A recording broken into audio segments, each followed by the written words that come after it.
Hello folks, welcome back to my video blog on Digital Farm TV.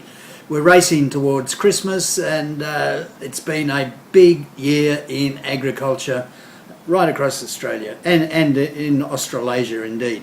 And what's happening now is we're seeing a great deal of confidence in our sector, a desire to invest, including foreign capital, in the business of farming in Australia. We've become more defined about what markets we need to target and with what products, and we're taking more pride generally in our agricultural production and our capacity to deliver safe, high quality food and fibre for the world's markets. So take a bow, agriculture, it's been a big year.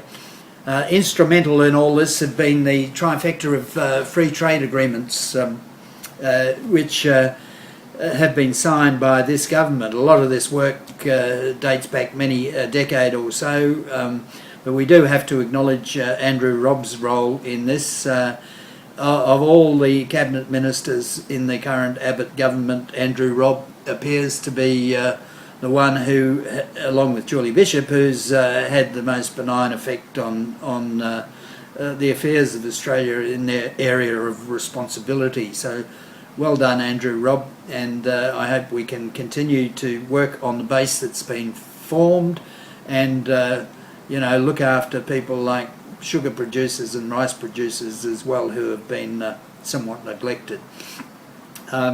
Talking about ministers, Barnaby Joyce has thrown himself fairly and squarely into his role as Minister for Agriculture federally, and he's done a great job in invigorating the whole nature of the portfolio and the way it perceives itself. So well done, Barnaby.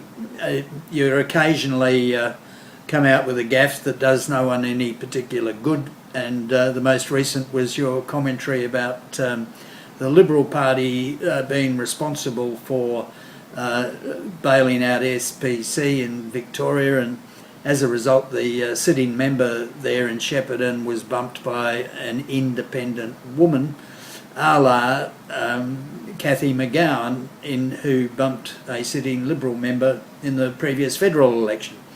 So keep up the good work, Barnaby, and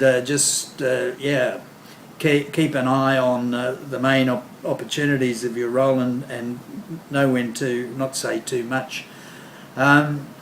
There's been a lot of talk this year about Aussies versus Kiwis in the farming business.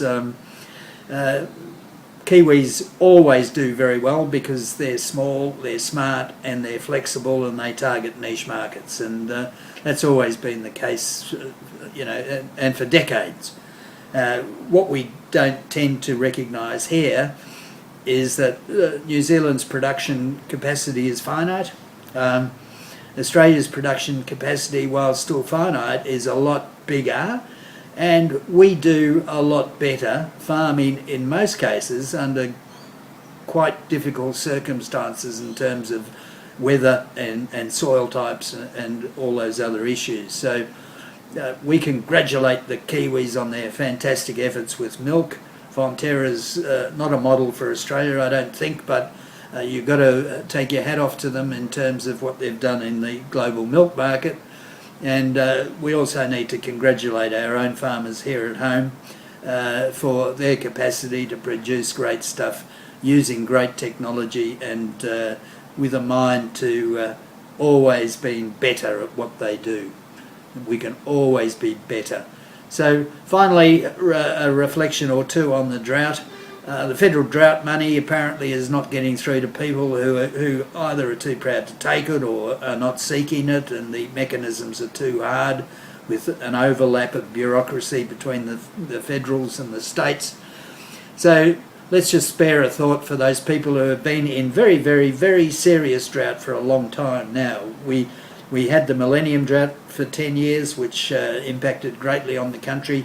But since that time, a couple of summers of high rainfall, there's many areas now that are just bloody arid and in need of in need of substantial drenching to get their systems back up and running again.